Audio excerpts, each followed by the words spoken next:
So, iPhone 13, the leaks have begun, and of course, towards the beginning of the leak cycle, we get a bunch of crap that usually doesn't really make a lot of sense. And of course, today's story is exactly that, because it's about the infamous notch and how it's allegedly getting smaller this year. But we all know they've been saying that for the last 4 years, so yeah, it's not getting smaller. But of course, as usual on this channel, there is pretty much nothing else to cover. So without further ado, let's just tuck into this. Make sure to like and subscribe, click that bell notification, and with that being said, let's just delve in. So you may be wondering, who is the source of this dodgy information? Well, of course, it's the infamous Digitimes. And you might be wondering, why are they infamous? Well, it's because they're known for just being very dodgy. So they have a credibility of around 60% on Apple Track, and that basically means that yes, they occasionally get things right, but they also get things wrong, and this leak seems to fall into that category. So what do they claim? They claim the iPhone 13 will definitely be coming with a smaller notch, and apparently Apple's been able to shrunk the Face ID sensors, and so Apple can finally achieve this smaller notch we've been begging for years. But I think this is unlikely, and it's because of numerous reasons that I'm going to delve into. So, number one, we've been hearing about this for years. Like, seriously, it's been an eternity now. I was a little baby with no beard, and yet we were still getting rumors about a smaller notch. Yet it's now been 4 years, and the notch is still pretty much the same size. So I really don't understand why Apple would choose the iPhone 13 to finally shrink the notch. Because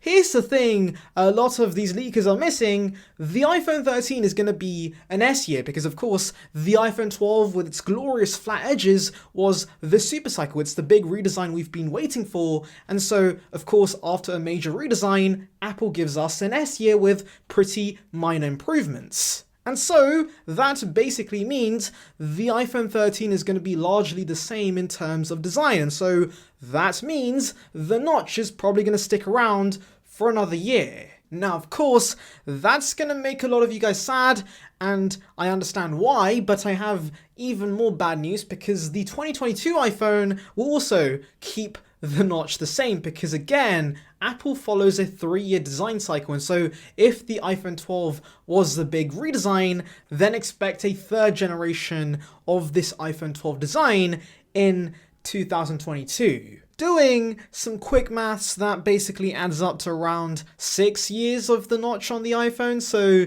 yeah, that's not going to be a good look for Apple, especially when most of the competition is thinking of moving to a notchless design by 2022, but yeah, that is that, and I guess we'll have to deal with it. But I guess there is somewhat a glimpse of hope, because John Prosser tells us that Apple actually has a few prototypes of the iPhone 13 with a smaller notch. So maybe the tech is suddenly possible, and maybe for the first time ever we see a slight redesign with an S-year iPhone, though again, that just seems very odd to me. Honestly, like I said, these leaks about the notch have been around for years, and of course, we always come to the same conclusion, and that is the fact that big fat notch stays the same for yet another year. So prepare to be disappointed and lower your expectations, because of course, it is very, very likely the same could happen this year. What I think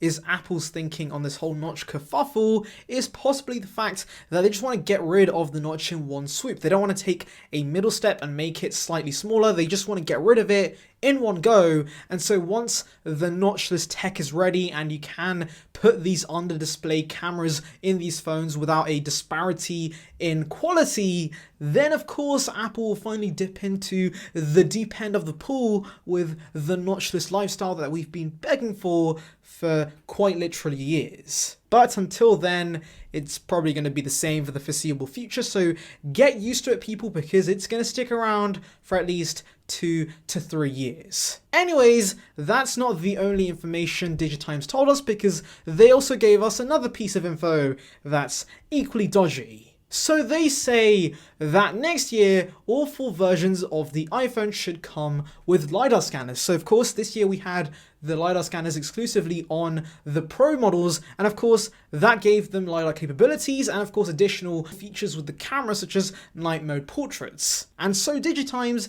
is thinking that Apple will bring this LiDAR magic over to all 4 models. And I also think this is very unlikely, and it's because Apple has pretty much nailed the camera layout across the 4 models as they are right now. Because I feel like when it comes to upselling people to the Pro and the Pro Max, it actually does come down to the number of cameras on the back, because there is actually a stat out there, a data research that was done on the number of cameras, and apparently people do buy phones with more cameras on the back. And of course, they really don't know anything about the additional capabilities of these cameras, but of course, physically, they can see more cameras, and to most people, more cameras equals better camera experience, even though those additional cameras could just be 2 megapixel macro lenses, which we all know is utterly useless. And I feel like Apple's pretty much nailed that, because you can instantly tell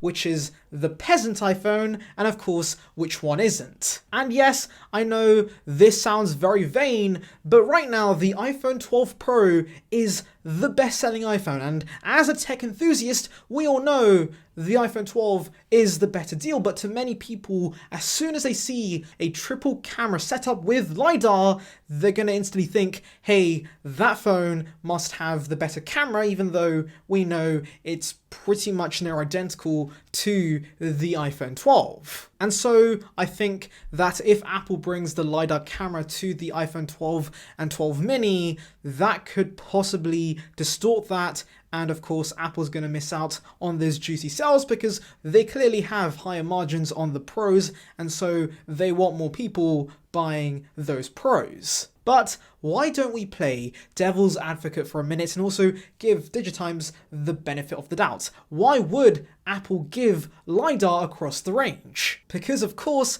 if there's one thing we've noticed, it's the fact that LiDAR is largely quite useless, and it's not something that's hugely beneficial to the consumer. So why would Apple bring this to the iPhone 12 and the iPhone 12 mini next year? Well, there is a tidbit floating around in the community that maybe the LiDAR scanner is being used for data research for Apple Glass. Since of course we already know through John Prosser that LiDAR scanners will be used on the Apple Glass for its AR capabilities, and so maybe Apple wants to increase the amount of data collected, and so introducing it on all 4 models next year will give them that, and it will help with the Apple Glass project. Of course, that is tinfoil conspiracy theory kind of things, so maybe that could be a reason. But ultimately, I do see Apple not giving the LiDAR scanner to the regular iPhones because of the reason I stated before, which is basically the fact Apple wants you to buy the phone with more cameras that is more expensive. So yes, for the time being, apart from, of course, in-display Touch ID, the iPhone 13 is going to be very, very similar to the iPhone 12. And so yes, the general idea, the general conclusion I want to come to is temper your expectations. There's going to be so many leaks that are going to be coming in through 2021 for these iPhone 13s, and they could be all kinds of information, but ultimately remember, this is an S year, and so you shouldn't expect that many upgrades. And of course, on that pretty insightful note, before I lose my voice, I'm gonna end it here. Thank you guys for watching. Make sure to like and subscribe, click that bell notification, and with that being said, I'll see you guys in the next one. See you, peeps.